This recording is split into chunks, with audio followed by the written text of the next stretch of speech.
दोस्तों, ये इस कहानी का तीसरा भाग है। सही से समझने के लिए आप पिछली कहानी देख सकते हैं और सब्सक्राइब करना ना भूलें। साल है 1847। जून का महीना है, यानी आर्कटिक में गर्मी का मौसम है और बर्फ पिघलनी चाहिए थी, मगर बदकिस्मती से ऐसा हुआ नहीं। टेरर और एरेबस जहाज पिछले 1 साल से यहाँ फंसे हैं। जहाज के लोगों को उम्मीद थी कि इस साल गर्मियों में शायद बर्फ पिघल जाए और वो इस नरक से निकल पाए, मगर अफसोस, कुछ दिन पहले ही 2 लीड पार्टीज पश्चिम और पूरब में भेजे गए थे। दोनों ही बुरी खबर लाए, बल्कि एक हादसा भी हुआ। इनके एक लेफ्टिनेंट पर किसी जानवर ने हमला कर दिया।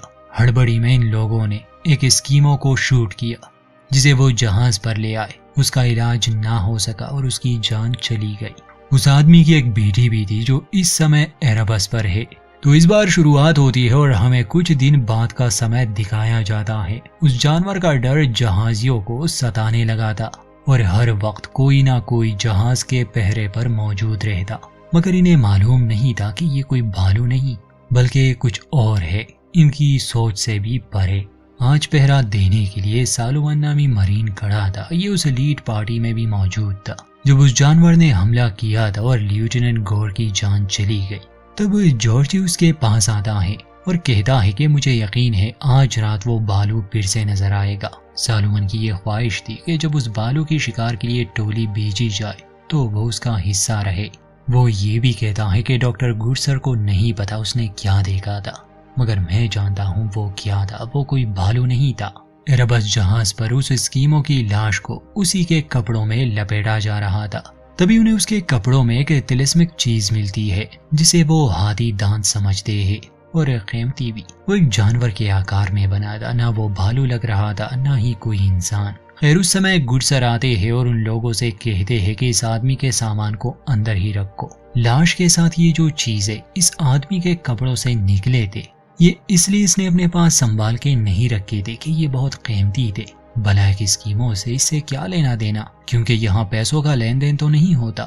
मगर बात कुछ और थी, क्योंकि जब जहाज का एक व्यक्ति नाइफ को उसके पिता का सामान दे रहा था तो नाइफ बाकी चीजों की भी मांग करती है, मगर उसे लाश के साथ ही बांध दिया गया था। उसी दिन नाइफ उनके जहाज से भी चली गई, मगर वो ज्यादा दूर नहीं जाती, बल्कि वो एक ऐसी जगह थी जहाँ से ये दोनों जहाज नजर आते थे। जहाँ वो खड़ी थी वहाँ वो एक दायरा बना देती है, जैसे ये दायरा उसका सुरक्षा करेगा। अब ऐसा उसने क्यों किया ये तो हम आगे ही जान पाएंगे। अभी के लिए ये सब एक राज रहेगा। लाश को दफनाने के लिए बाहर बर्फ में आग की मदद से गड्ढा खोदा गया था। मिस्टर गुडसर को ये सब ठीक नहीं लगता। उनके मुताबिक स्कीमों के अंतिम संस्कार का तरीका बहुत ही अलग होता है और उनके लिए पवित्र भी, मगर ये सब सर जॉन के ऑर्डर पर हो रहा था, इसलिए वो लोग लाश को गड्ढे में फेंक देते हैं। टेरर पर ऑफिसर्स फ्रांसिस से इसी मामले पर बात कर रहे थे। थॉमस कहता है कि अगर वो लड़की अपने लोगों तक पहुंच गई तो हो सकता है कि वो हमसे बदला लेने आए। फ्रांसिस कहता है कि इस डर से हम लड़की को भी गड्ढे में डाल देते क्या? हम कोई जानवर नहीं है। मैं पहले भी आर्कटिक आ चुका हूँ और मेरा इस लोगों से बुरा रिश्ता नहीं रहा। वो लड़की हमारी कैदी नहीं थी। जिस पर मिस्टर ब्लैंकी कहते हैं कि डरने की जरूरत नहीं, जितने मुश्किल यहाँ के हालात है वो लोग बदला लेने के बजाय जिंदा रहने के संघर्ष में होंगे। पिछले 1 साल यहाँ फंसे रहने से अब इन लोगों के दिमाग पर बुरा असर हो रहा था, यहाँ तक कि सर जॉन पर भी। उसे इस अभियान से पहले का समय याद आता है जब उसकी काफी बेइज्जती हुई थी, जब वो नाकाम होके लौटे थे। मगर किस्मत ने दोबारा उसे मौका दिया और उसकी पत्नी भी यही चाहती थी कि वो एक महान काम करे और दुनिया उसे याद रखे। अपनी जान से ज्यादा सर जॉन को अपनी लक्ष्य की परवाह थी। अब कहानी के दौरान सर जॉन को वो समय याद आता है जब वो अभियान पर आने से पहले कैप्टन जॉन रॉस से मिले थे। जॉन रॉस ही उन पहले लोगों में से थे जो आर्कटिक में इस नॉर्थ वेस्ट पैसेज को ढूंढने के लिए आए थे, मगर वो नाकाम होके चले गए। खैर, सर रॉस पूछते हैं कि तुम्हारी योजना क्या है जॉन? मान लीजिए कि आपके जहाज बर्फ में फंस गए हो तो, जिस पर सर जॉन कहते हैं कि हमारे पास 3 साल का तो राशन है, अगर सख्ती हुई तो 5 साल तक भी गुजारा कर सकते हैं। सर रॉस पूछते हैं कि मुझे रेस्क्यू प्लान बताइए, आपका रेस्क्यू प्लान क्या होगा? जिसका जवाब सर जॉन के पास नहीं था, क्योंकि फ्रैंकलिन ने रेस्क्यू के बारे में सोचा ही नहीं। उसे खुद को और शर्मिंदा नहीं करना था। और भला इतने मजबूत जहाज और इतना बड़ा क्रू अगर किसी के पास हो तो नाकामी की तो कोई गुंजाइश ही नहीं। सर रॉस कहते हैं कि अगर ऐसा रहा तो तुम्हारी जान नहीं बच पाएगी। वहाँ कुछ नहीं उगता, ना कोई मदद आती है, वहाँ अपने ही जूतों को काना पड़ेगा तुम्हें। तब्बूक से बेहाल 134 लोग आपके खिलाफ मोर्चा खोल देंगे और तब आपके सबसे करीबी लोग ही आपके लिए सबसे बड़ा खतरा होंगे। और जैसे अब इनके हालात चल रहे हैं, लगता तो यही है कि सर रॉस की बात सच हो जाएगी। यही डर फ्रैंकलिन को अंदर से खाए जा रहा था और सबसे बड़ा दुख उसे ये था कि अब फ्रांसिस इनसे मिलने भी नहीं आते। खैर, खाना खाने के बाद सर जॉन कहते हैं कि मैं कल एक डिवाइन सर्विस ऑर्गेनाइज कर रहा हूँ। दोनों जहाजों के लोगों का आना इसमें जरूरी है, सिवाय उन लोगों के जो बालू के पहरे पर तैनात है। उनका ध्यान नहीं भटकना चाहिए। जिसके बाद हम सर जॉन को अपने केबिन में देखते हैं। वो लेफ्टिनेंट ग्राहम गोर के सम्मान में एक भाषण लिख रहे थे। तब फ्रांसिस आकर कहते हैं कि मैं जानता हूँ आप अपने दोस्त की मौत पर दुखी है, लेकिन वक्त की मजबूरी को देखते हुए मैं दक्षिण की तरफ एक sledge party Hudson Bay outpost तक भेजना चाहता हूँ। इस बार किसी सुराख के लिए नहीं, बल्कि बचाव के लिए। ये सुनकर सर जॉन को अच्छा नहीं लगता। कहते हैं कि ये जगह 1300 किलोमीटर दूर है, मैं इसकी इजाजत नहीं दे सकता। फ्रांसिस उसे कहते हैं कि आप हालात की गंभीरता को समझने की कोशिश करें। अगर बसंत तक मदद आ जाए तो हमारे लिए अच्छा होगा, वरना अगर हमें एक और साल यहाँ सर्दियाँ गुजारनी पड़ गई तो बहुत मुश्किल हो जाएगी। सर जॉन गुस्सा होकर कहते हैं कि तुम ये सब कहकर मुझे नीचा दिखाना चाहते हो। मुझे मत सिखाओ कि एक कप्तान की जिम्मेदारियां क्या होती है, और वैसे भी तुम खुद एक बहुत गलत इंसान हो। तुम्हारे अंदर गलत आदतें हैं, लेकिन तुम एक सीनियर ऑफिसर हो, इसलिए वो आदतें किसी को नजर नहीं आती। लेकिन सच तो ये है कि लोग तुम्हें पसंद नहीं करते, और आज तुम जिस हाल में हो उसके लिए तुम दुनिया को जिम्मेदार ठहरा रहे हो। लेकिन मेरी एक बात सुन लो कि मेरी सहने की भी एक सीमा है, और वो सीमा अब खत्म हो रही है। हमें चाहिए कि हम अपने मतभेद को बुलाकर अपने रुतबे का ख्याल रखें। ये सब हमें रॉयल नेवी ने ही दिया है। अब हमारी जिम्मेदारी बनती है कि हम बदले में उन्हें भी कुछ दे। उस समय फ्रांसिस की बहुत बेइज्जती होती है। गुस्से से उसका सर फट रहा था, क्योंकि सिर्फ 8 लोगों की ही तो बात थी। और अगर फ्रांसिस की बात सच निकली, अगर 1 साल बाद भी बर्फ नहीं पिघली, जो कि मुमकिन नहीं था क्योंकि 2 साल की सर्दियों वाली बर्फ की परत काफी मोटी होगी, तो इनकी मौत तो निश्चित है। मगर फ्रैंकलिन एक लम्हे के लिए भी नहीं सोचता। वो जज्बाती फैसला कर लेता है, क्योंकि वो दोबारा नाकाम होकर लौटना नहीं चाहते थे। फ्रांसिस बाहर आता है तो देखता है कि जेम्स उनकी ये बातें सुन रहा था, जो फ्रांसिस को और भी बुरा लगता है। एयरबस से बाहर आने के बाद फ्रांसिस मिलता है मिस्टर ब्लैंकी से। इस बारे में सबसे चुप कर वो उनसे बात करते हैं। फ्रांसिस उसे कहते हैं कि हमारे सबसे काबिल और भरोसेमंद लोगों की एक लिस्ट बनाओ। मैं खुद पार्टी को लीड करूंगा। अगर हम नाकाम भी हो गए तो इल्जाम मुझ पर आएगा। वैसे भी सर जॉन को समझने में तो हफ्ते लग जाएंगे, और हमारे पास तो कुछ दिनों का भी समय नहीं। मैं जल्द से जल्द रवाना होना चाहता हूँ। शायद रास्ते में मुझे स्कीमो गाँव भी मिल जाए। मैं हर मुमकिन कोशिश करूंगा मदद लाने की। ब्लैंकी कहते हैं कि अगर ऐसी बात है तो मुझे जाने दीजिए। मगर ब्लैंकी बर्फ के मिजाज को पढ़ सकता था, ऐसे वो बाकी लोगों की मदद कर सकता था। फ्रांसिस आगे बताता है कि हम लोगों से झूठ बोलेंगे कि हम शिकार पर जा रहे हैं, उन्हें शक भी नहीं होगा। ब्लैंकी कहता है कि जब सर जॉन को पता चलेगा वो तो आपका खून पी जाएंगे, और शायद बाद में रॉयल नेवी भी, अगर हम बच गए तो।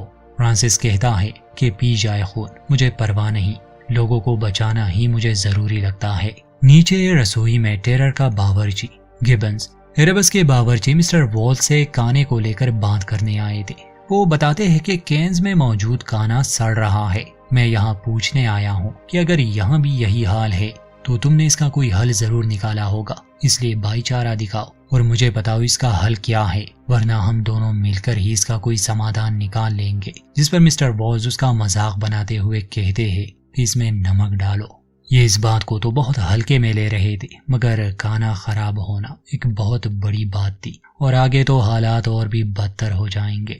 बाहर लेफ्टिनेंट एरविंग मिस्टर हिकी के पास आते हैं। वो कहते हैं कि गिब्सन ने मुझे सब कुछ बता दिया है कि कैसे आपने उन्हें वो गलत काम करने पर मजबूर किया, इसलिए मेरी बात गौर से सुनो। समुंदर वो जगह है जहां हम ईश्वर के सबसे करीब होते हैं। इसमें कोई शक नहीं कि जीवन की शुरुआत पानी से ही हुई थी। यहाँ हम दुनिया की हर एक लालच से दूर है, इसलिए पाप को धो लो इससे पहले कि देर हो जाए। याद है ना, मिस्टर हिकी और गिब्सन जहाज के तहखाने में गलत काम कर रहे थे और लेफ्टिनेंट एरविंग ने उन्हें पकड़ लिया था। एरविंग एक धार्मिक इंसान थे और उन्होंने कैप्टन को नहीं बताया, वरना दोनों को ही सख्त सजा होती। अब मिस्टर हिकी को इस बात से गुस्सा आया था कि गिब्सन ने उसे फंसा लिया कि वो बुरा है और गलत काम के लिए उसने उसे मजबूर किया। तो गुस्से में वो गिब्सन के पास जाता है और कहता है कि तुमने मुझे बुरा बना दिया। गिब्सन उसे कहता है कि गलत मत समझो, मैं तुम्हें नीचा नहीं दिखाना चाहता था, ये तो बस हम दोनों को जिंदा रखने की एक कोशिश थी।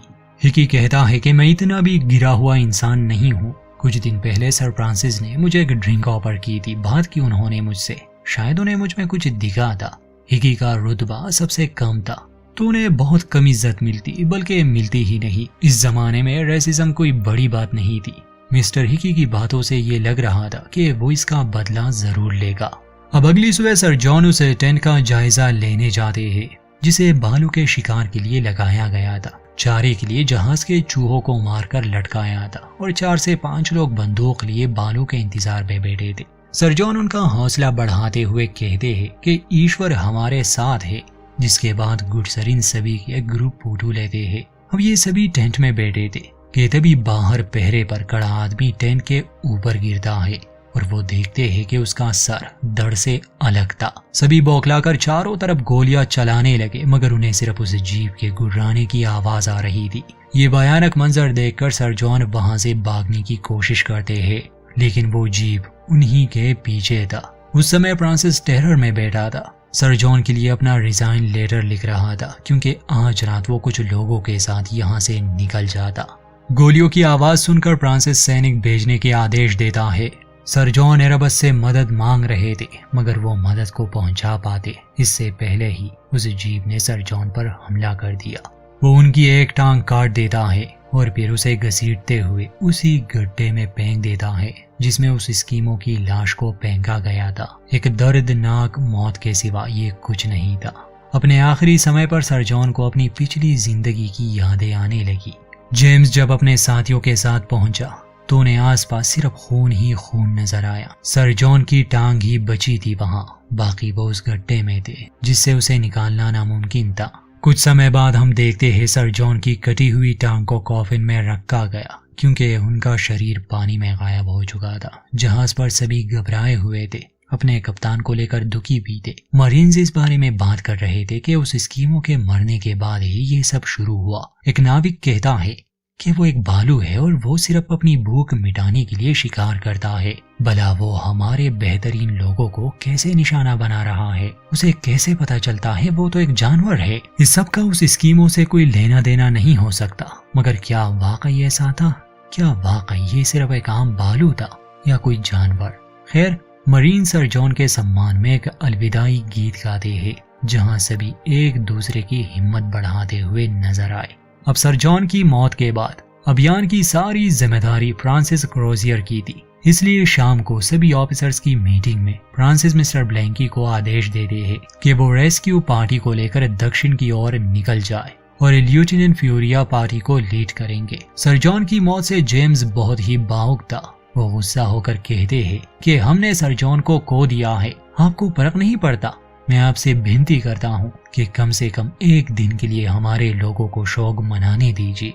फ्रांसिस कहता है कि ठीक है, मगर उसके बाद वो जाएंगे। और अगली सुबह पूरा क्रू सर जॉन को श्रद्धांजलि देता है। फ्रांसिस सर जॉन का लिखा हुआ वो भाषण सुनाते हैं जो उन्होंने लेफ्टिनेंट गौर के लिए लिखा था, जिसके बाद 8 लोगों की टोली अपने मिशन पर निकल पड़ती है। इस रेस्क्यू पार्टी को याद रखे, ये मदद के लिए गई है क्योंकि ये लोग बुरे फंसे हैं। मगर इसी बीच जब सभी लोग बाहर खड़े थे, मिस्टर हिकी अपना बदला लेने पहले तो जॉर्ज के केबिन में जाता है और अपना पैंट उतारकर उसके बेड पर बैठ जाता है। शायद वो बेड को गंदा करना चाहता था, बल्कि उसे फ्रांसिस का लिखा हुआ लेटर भी मिल गया जिसे वो पढ़ लेता है। ये छोटी छोटी बातें कहानी के आखिर में समझ आने लगेगी और ये क्लू भी है। अंत में हम नाइव को देखते हैं, उस स्कीमो लड़की को जो एक इग्लू में बैठी अपने हथियार की धार तेज कर रही थी। इग्लू मतलब बर्फ का बना घर। तभी उसे किसी जीप के गुर्राने की आवाज आई। वो घबराते हुए खड़ी हो गई। थोड़ी देर बाद वो जीप वहां से चला गया। नाइव बाहर आकर देखती है तो वहां एक मरी हुई सील पड़ी थी, यानी वो जीप नाइव के लिए खाना लाया था, मानो जैसे वो उसका पालतू हो। वो जीप जिसे ये लोग टुनबा कहते हैं, वो नाइव के लिए ये सब क्यों कर रहा था? इसके पीछे क्या राज हो सकता है, ये आगे जानेंगे। चैनल के साथ जुड़े रहिए, ये कहानी कंटिन्यू है।